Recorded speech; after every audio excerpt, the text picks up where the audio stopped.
Like most people, I was just gifted one of those beer kits, right? The first batch I ever did was with I think it was a Brooklyn beer kit.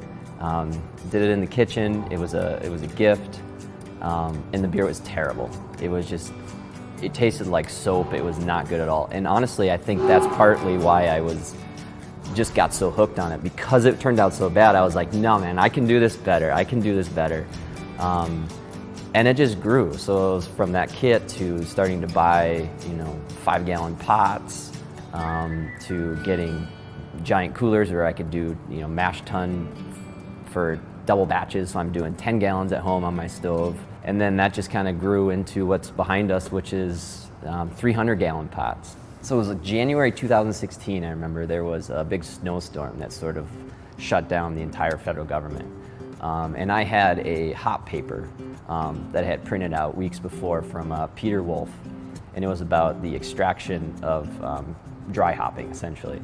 And I remember I read through it that day, and I was just fascinated. I'm like, here are the answers, tested answers with sensory results even, of questions that I've had forever.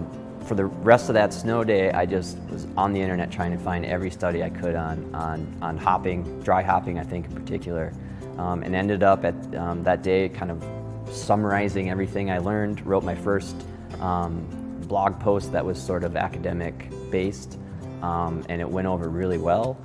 And I just kind of found my niche there. It was kind of like, all right, I'm the guy that's willing to spend hours and hours researching different topics, not necessarily knowing what I'm looking for. Would get inspired by the research. I would write up what I learned, and then I would brew a batch or two to kind of test the theory or test the research. And I would just kept doing blog posts like that. And that just sort of grew into what this book is. The book is really it's a big overarching look at brewing in general, but it has this heavy slant towards hazy IPAs. This is definitely an advanced brewing book. There's great books out there to get you started on the home brewing level. John Palmer's How to Brew is a great example of that.